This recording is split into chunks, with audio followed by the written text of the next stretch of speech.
Okay, I tried this yesterday with the camera set to the quality setting, but it wouldn't upload to YouTube. So, seeing it's such a lovely sunny afternoon, I have reset it to the standard for email, and I'm trying it again. And it is a beautiful sunny day again, and it always seems to be sunny whenever I take the camera out. You'll remember the old song, "The sun always shines on TV." Well, the sun always shines in Polywilling. Now here's the wee steps that I cut into the bank here so that I can climb up into my Millennium Forest with ease. So I'm climbing up my steps, and you might remember I showed you the wee path and hedge that I had made way back in March. I think I showed you, and it was very sparse and pretty poor, I must say, looking back. But now it's a lot better. Got bushes all the way up here on either side. More on the right hand side than the left, but that will fill in over the years as well. And the path doesn't really go anywhere, it just takes you a wee wander up amongst the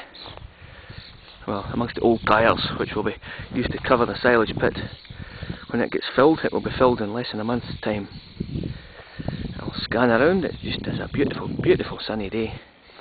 The old slurry tanker's still there though, haven't got rid of that yet. And back down the path.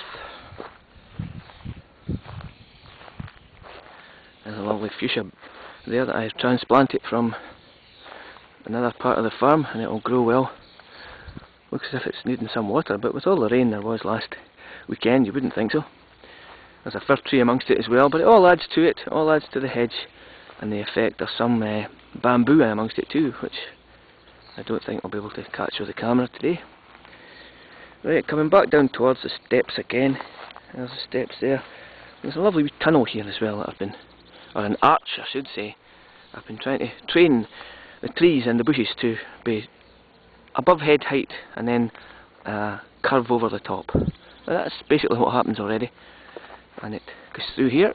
Very nice it is too, but it can be full of terrible midges, and it is now, but later on in the evening it will be even worse. Kind of emerge here, and we go down towards the frog tubs.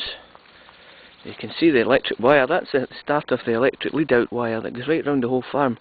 So I put that bit of plastic pipe over it so that anyone here can climb over it easily without getting electric shock up their backsides. Also, maybe that wouldn't be such a bad thing. Ooh.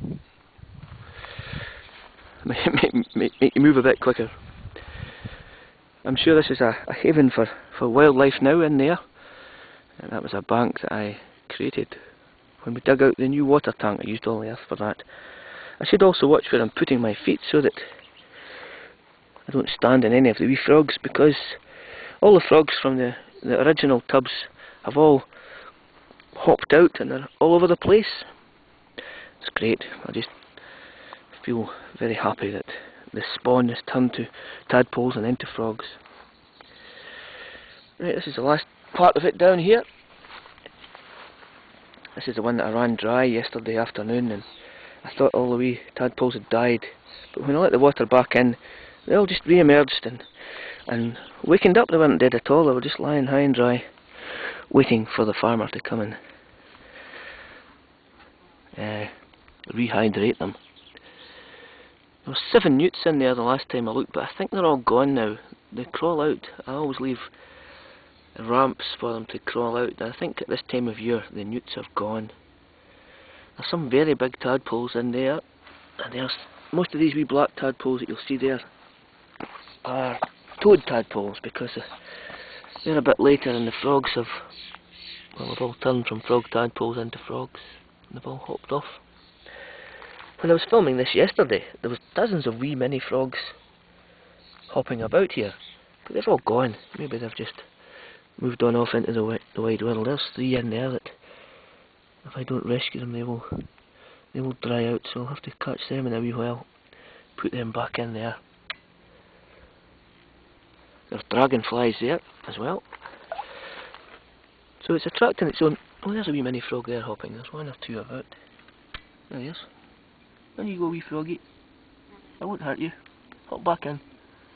There you go. They can move very quickly.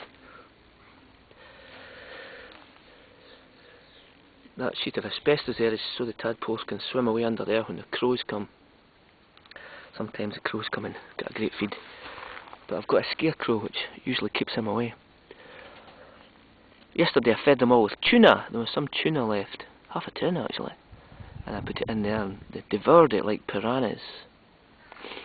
Tadpoles eating tuna, eh? I bet that doesn't happen very often in the wild, if at all. Can't quite picture the scene, but you never know. There's lots of them in there, but this probably won't pick them out. It's great seeing them. I'm very, very proud of my frogs and toads and newts. Anyway, that's 5 minutes of it, and you'll be fed up. And if I don't stop now, it won't upload to YouTube. Okay, bye for now. Oh no, hold on. In the style of Mike Yarwood at the end of the film, I always say, this is me. There you go. The Frogman.